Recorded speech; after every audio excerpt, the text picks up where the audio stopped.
Okie dokie then. So we're going to discuss the Vancouver Canucks as the team that missed the playoffs today and how they got there. Now, the funny thing is, the Canucks were expected to miss the playoffs. What wasn't expected was a 35, 36, and 11 record, which is actually an improvement of 8 points over the year before.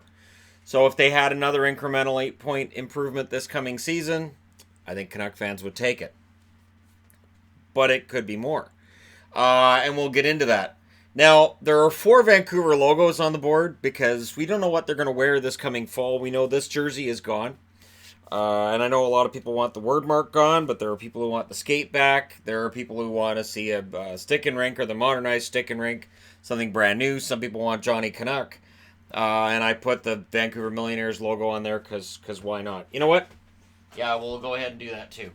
Because there are people who think that the Lumberjack belongs on the front of a jersey.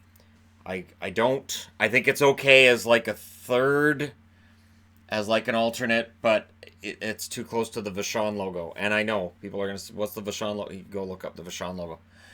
Anyways, the Vancouver Canucks had a very interesting season. And much like their history, they're searching for an identity.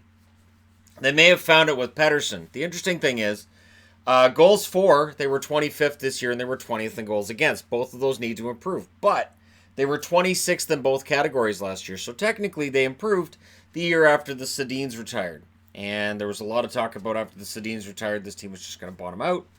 And where was the scoring going to come from? Even if Pettersson came over and played well, that's only one guy compared to the 2 Sedins. How's it going to get better? And it did.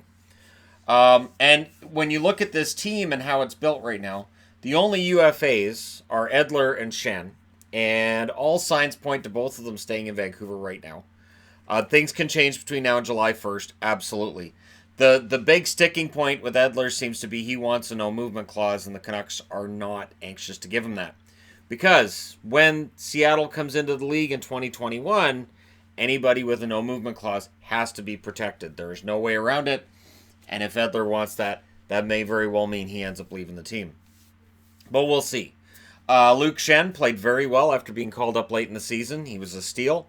And honestly, I would not be surprised to see him come back because he and Quinn Hughes seem to have this synergy together, which is awesome. Restricted free agents. Nobody here that's going to get a big raise. You got Granlund with arbitration rights. Mott and Levo both have arbitration rights.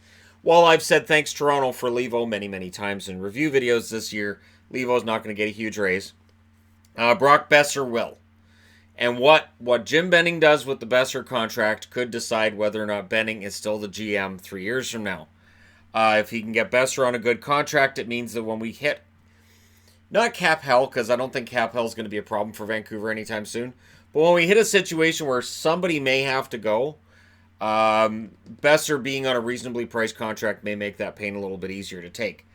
Goldobin is RFA. I'm wondering if they're even going to bother qualifying him or if he may very well not get qualified.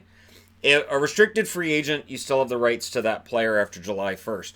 But you have to give them what's called a qualifying offer, which depending on how much they make, it's either a 10% raise over what they made this year or it's exactly what they made or it might be a little bit less. But either way, you have to sit them down and go, here's an offer.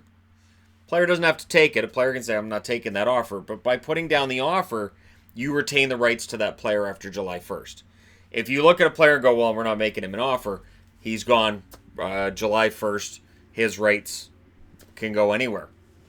Rafferty, Hutton, and the interesting one on the list here for me, now Hutton with arbitration rights, he made $2.8 million this year. He'll get somewhat of a raise, I would think. It's not going to be a big one, though. Pouliot's the interesting one to me. I don't think he's going to get a qualifying offer either. There's always somebody in the Vancouver ranks that I find myself getting mad at.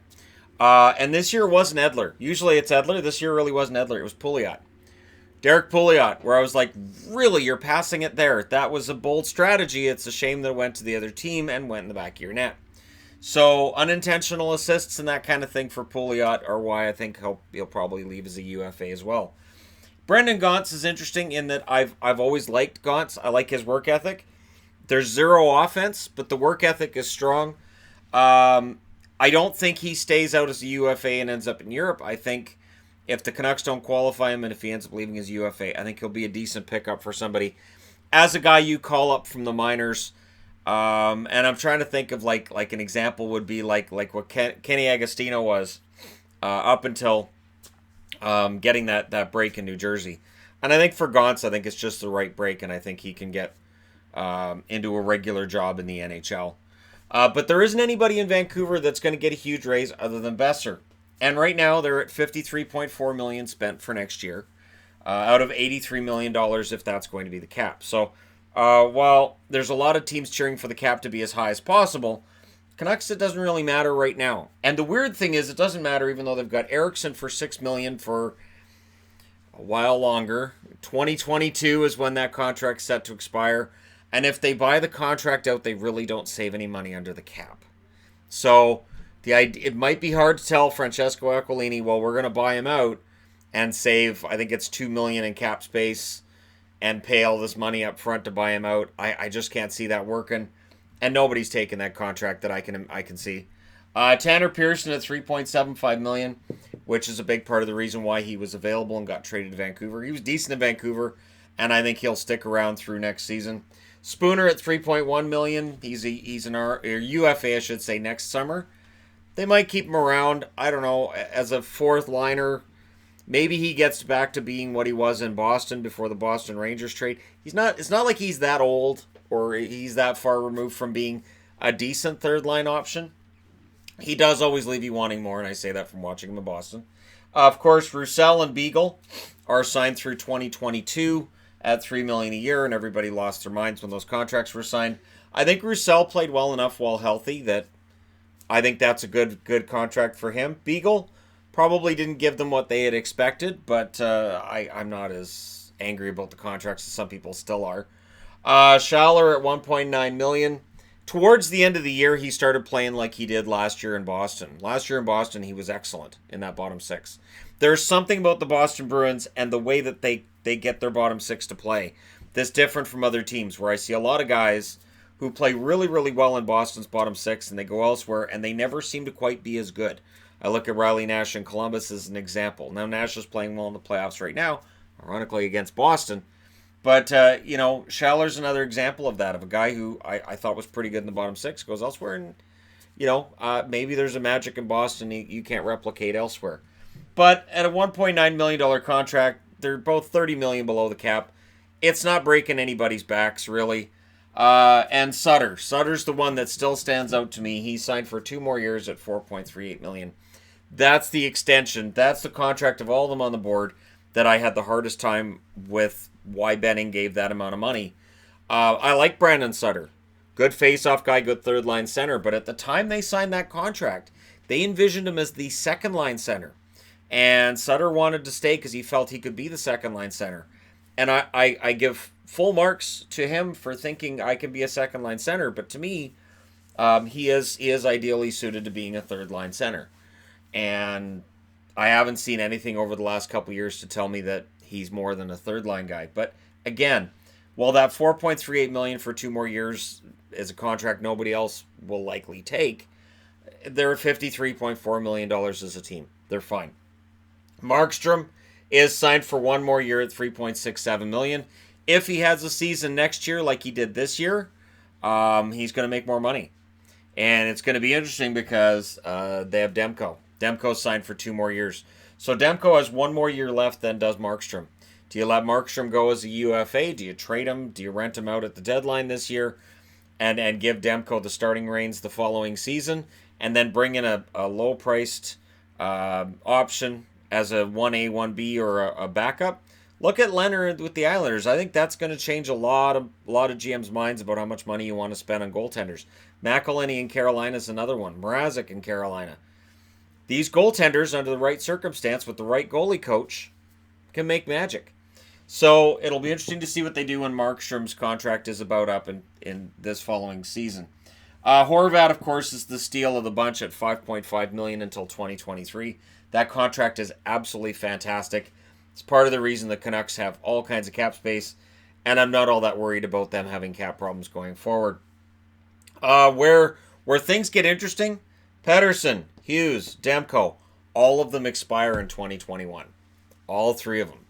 And from the way that these 3 guys have played this season, it could be a very, very interesting summer in 2021 because, of course, that's the expansion year. That's when Seattle's coming in. All these guys will be coming out of their entry-level contracts. It's going to be an interesting summer for Vancouver when you look at guys like Besser, Horvat, and these three, and that's probably going to be your core going forward. And I would have Berchi up there as one of the core guys too if we knew what kind of health situation we have with Berchi. We don't know yet. Hopefully all is well with him, and it's not going to be a problem. When you look at where they missed the playoffs and why, it's simple. It is. Don't go to the East Coast. They went to the East Coast November 6th, and it took until December 4th before they stopped bleeding. They lost 15 out of 16. So if you want to look at this record and say, well, how did they end up with that record? That's what did it. February 4th till March 9th. What happened February 4th? They went to Washington, East Coast, and they lost 14 out of 18 starting with that game. So maybe next season they figured a way not to play teams in the East. There is no way not to play teams in the East. It's not a thing. So this team that ended up one game short of 500, they were shut out 10 times. 10 different occasions the Vancouver Canucks recorded 0 goals, and there were 7 times they recorded 1. Consistent offense, and really what this team needs is a veteran leader up front. And this is why when I hear, like, you know, and every team is going to be tied to the Canucks with rumors. Every time there's somebody, James Neal to the Canucks. No.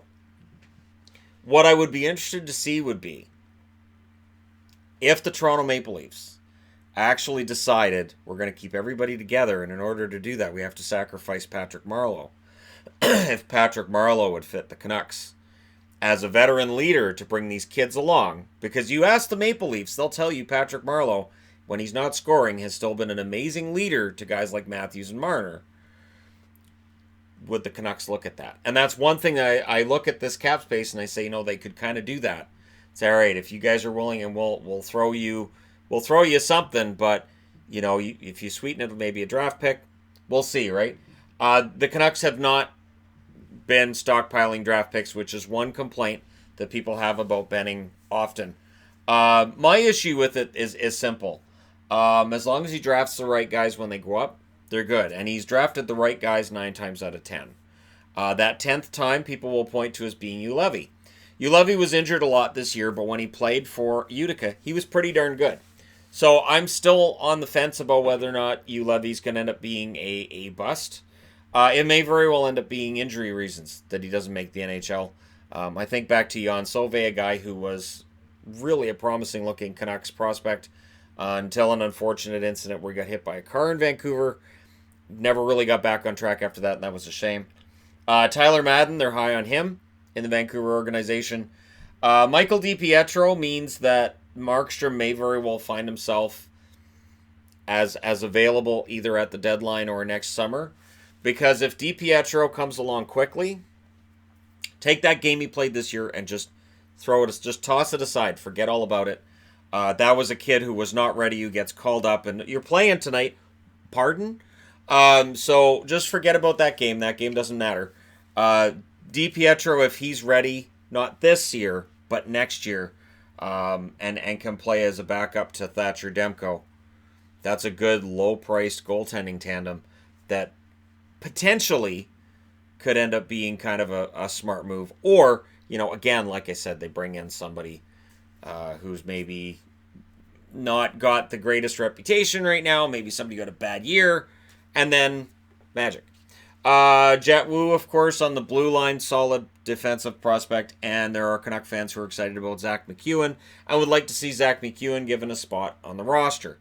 The Vancouver problem really has been simple. They have no shortage of players. Like, there's Canuck fans right now saying, why hasn't he mentioned Gaudette?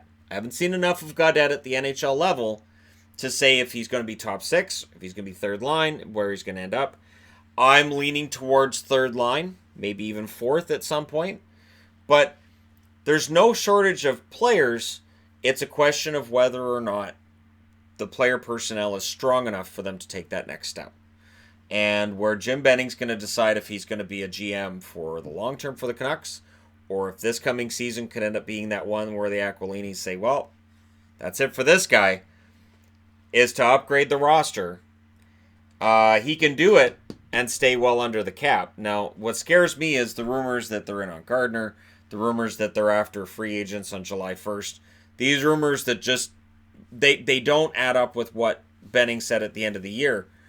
So hopefully that's not the case. I would hate to see like a couple of veterans thrown in here as quick fixes, which would give me Messier flashbacks. You can hold your team back by doing that at the wrong time. But it's a very interesting roster they have. I think they need some more help. I think Canuck fans are very, very hard on Benning, very hard on the team at times. I'm hard on the team. I understand where they're going. I have a hard time. I had a hard time this year seeing them as a playoff team, even when they were in a playoff spot this year. I think next year, I think that's the year. I think that's the one where either they take that step, they get back into the playoffs, or Benning could find himself done, because then that would be 4 straight seasons out of the playoffs, and that every owner has a breaking point where they say, all right, we really should be getting better. We really should be back in the hunt, and that may be it. And I will say this, it's been fun watching this team evolve and watching people online lose their minds at every little move made by either Travis Green or by Jim Benning. But yeah, I think if they can avoid those, like February 4th to March 9th, losing 14 out of 18, losing 15 out of 16, that's losing 29 out of 34 games between those two nice long losing streaks. Avoid those, you'll probably have a better chance of making the playoffs. Let me know what you guys think in the comment section below as always. Don't forget to hit like and subscribe. If you're browsing your way through, you just happened upon this video. And hey, thank you guys so much for watching. I'll talk to you again soon.